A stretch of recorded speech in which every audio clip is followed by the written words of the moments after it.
Hello there. So, we had a bit of a problem.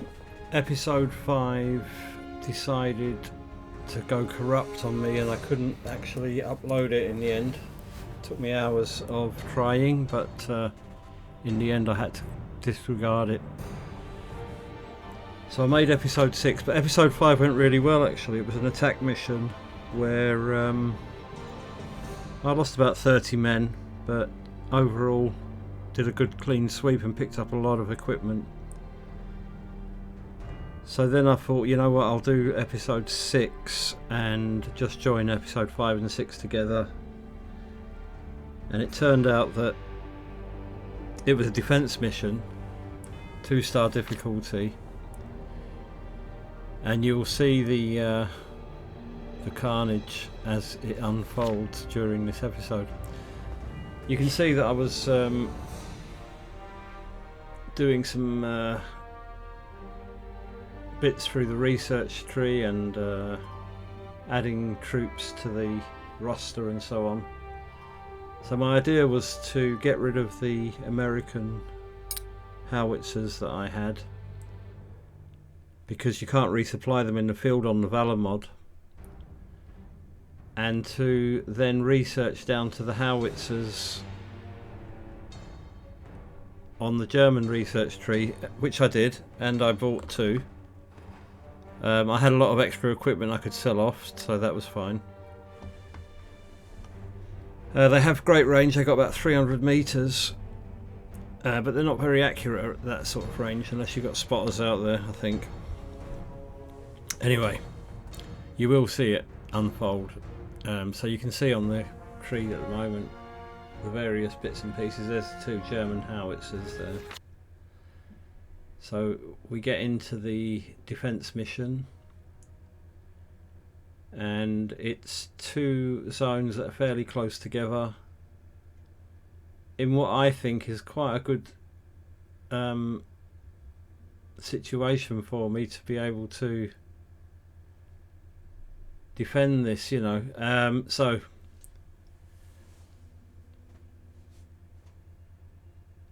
I lined my troops up. I didn't cut anything actually out of this. Yeah, I lined my troops up ready for the onslaught of the enemy coming towards me. Now I'm getting a bit cocky because I've won 5 on the trot and I'm on hardcore low economy. I'm thinking, you know, for a novice player, how comes I'm doing so good? But all of that comes crashing down on this mission, and you'll see that, as I say, as you'll see it unfold.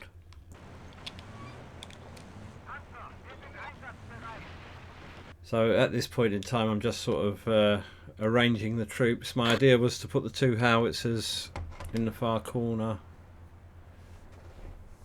keep the tank crews back, keep the infantry back,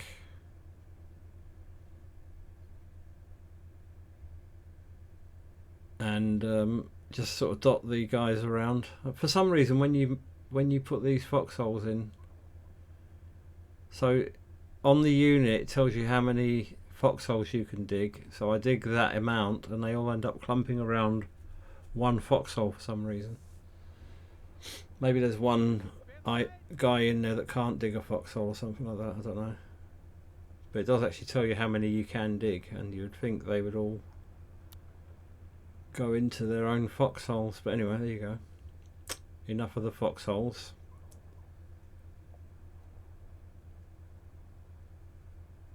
Yep, so we're still working away.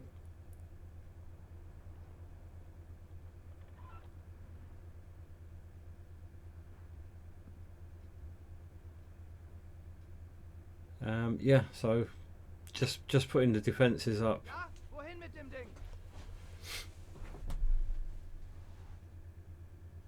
Oh, generally speaking, they like to stick to the roads as well, although that's not, you know, always the case.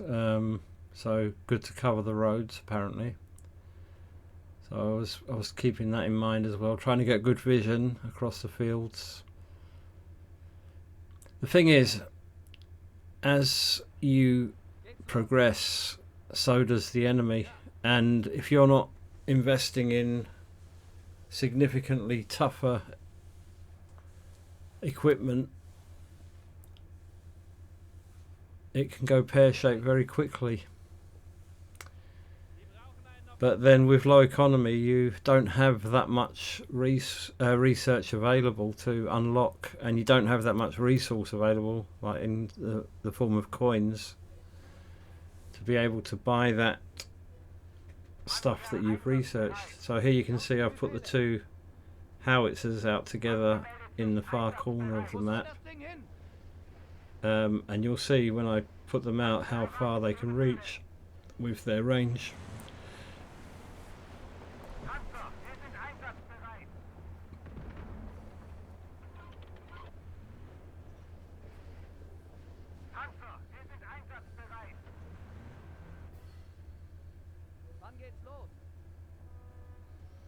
Yeah, I was going to leave that squad behind to be a reserve kind of force. They probably would have been better off staying there, you'll see.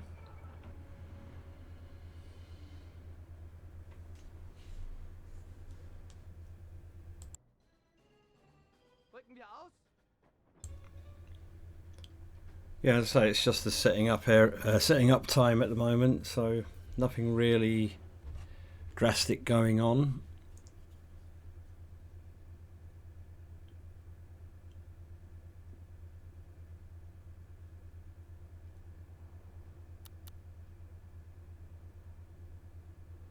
Setting up. But it's a very short video anyway. Now, if you lose a battle, you basically are crippled a little bit in terms of income, and you've obviously lost a lot of stuff that you've invested in as well. So come the next battle, you're going to be behind the curve again. So it could be a downward spiral in theory, which would eventually you just simply couldn't carry on. You'd be losing battle after battle.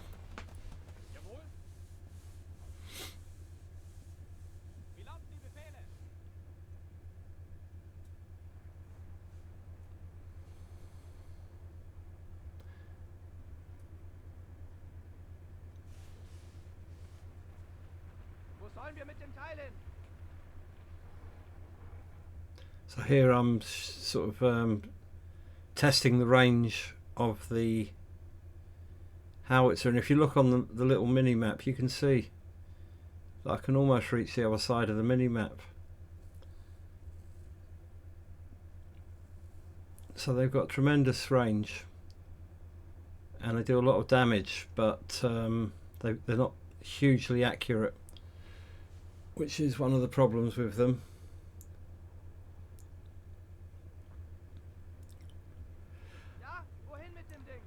I think I wanted to mention also that this game reminds me, in terms of the way that the enemy appear to you, a little bit sort of XCOM-ish. So if you take it slowly, you reveal one pod at a time, you deal with that pod and you move on to the next one. That's normally true of what I've been seeing, where you'll advance slowly, you'll find a few enemy, you'll deal with them, you'll wait a little bit, then you'll move on a bit, find another enemy group, deal with them, move on. However, I haven't experienced anything like what I experienced on this particular occasion. so you'll see what I mean. Yeah, here we go with the troops not digging the holes, but not staying in the hole. I don't know if they all took the same order, if you know what I mean. They all sort of followed each other around, but I don't know what they did.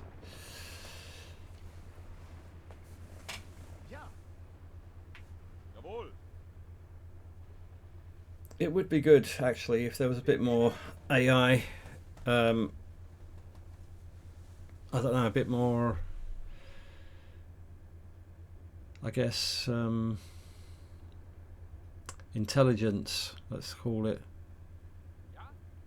where the AI actually are a bit more intelligent in terms of both things like this and picking targets and shooting and being strategic. For example, when you take direct control of a unit, you seem to be able to do much more damage than if you just let the AI get on with it.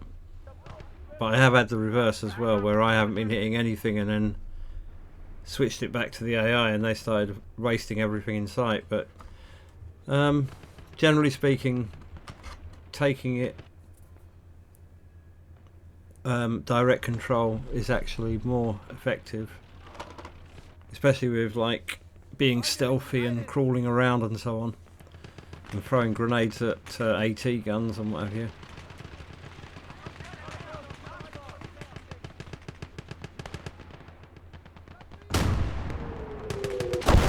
So you can see that the first enemies have started to appear. The howitzers are laying down some heat, and the other guns that I've got dotted around. I was just looking to move stuff around and deal with whatever was coming up. As we've seen from the previous defence missions, it was quite straightforward to sort of rearrange the troops around to get them to a position where they could just literally take out anything that was coming over the horizon. I think probably what I would have been better off getting was that smaller artillery piece, which does a lot of damage. It used to be the Meta, apparently. I can't remember what the name of it is, but I think you know which one I mean.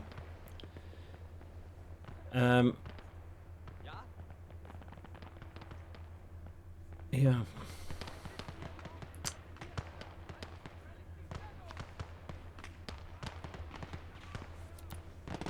Up to this point I was thinking, yeah, not too bad. We're holding out well. Things aren't going too badly.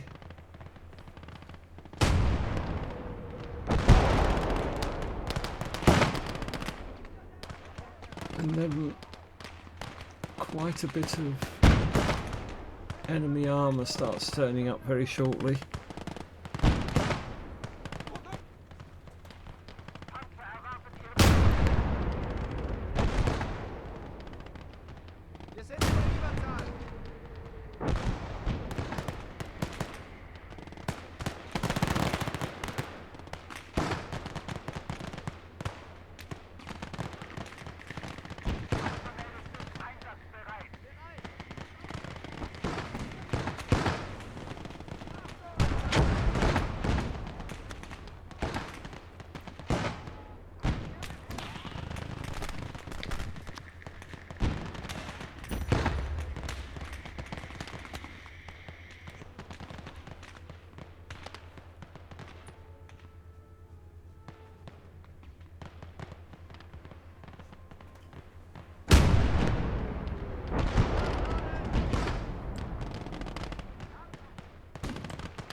about here where it starts getting quite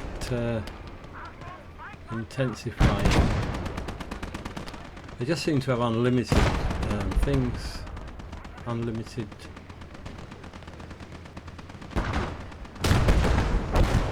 equipment, even though they're on low economy as well, you know. Just see, but probably because it's hardcore, I'd imagine. Probably put some modifiers in their favour. I also noticed on hardcore that even the infantry are hard to take down.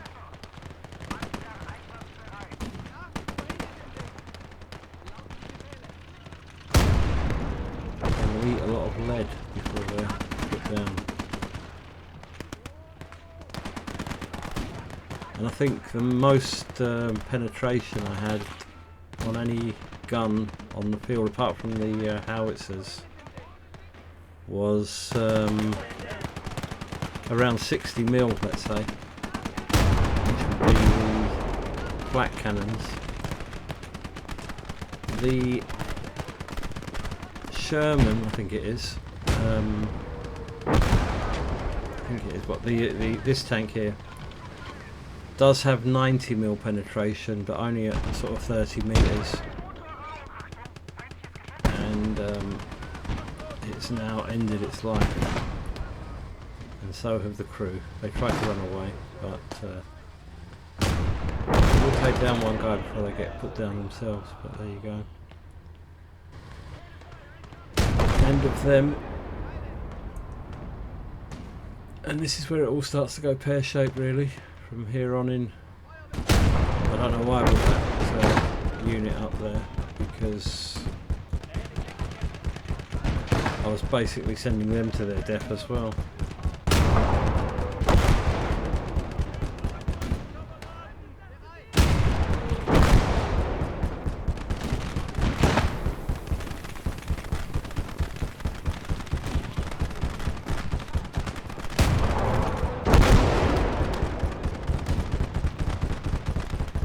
Things go just downhill from here, really.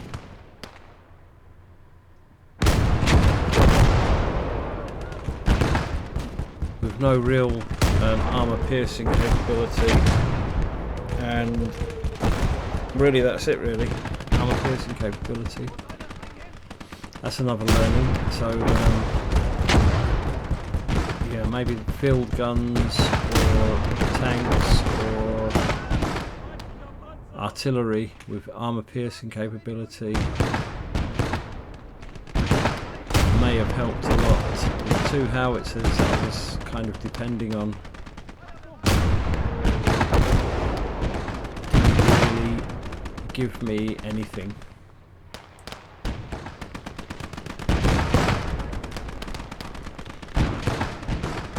Yeah, we took down quite a fair bit.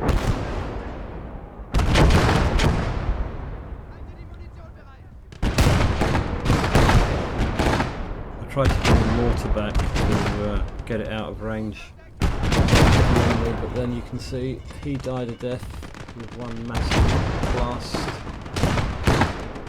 one direct, accurate massive blast I might add, whereas mine were going all over the place.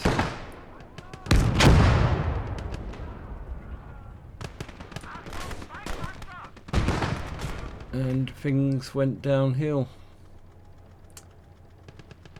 We had a tank here that only had a machine gun. I think the main gun must have been damaged.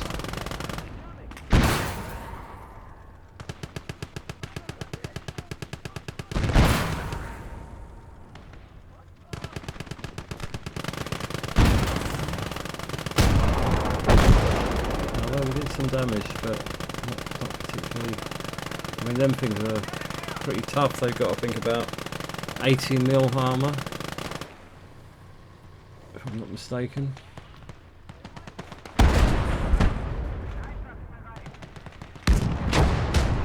And these guys start to cheat up. I'm thinking to myself at this point,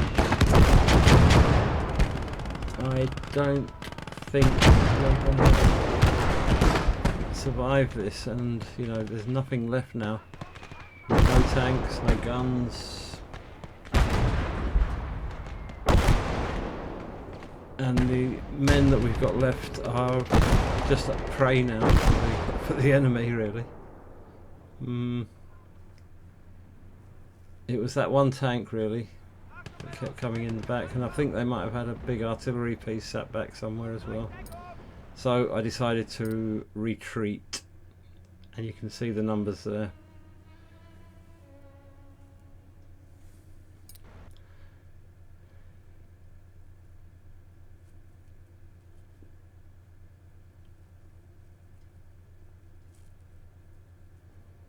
I end up with 1 research and 1200 coin,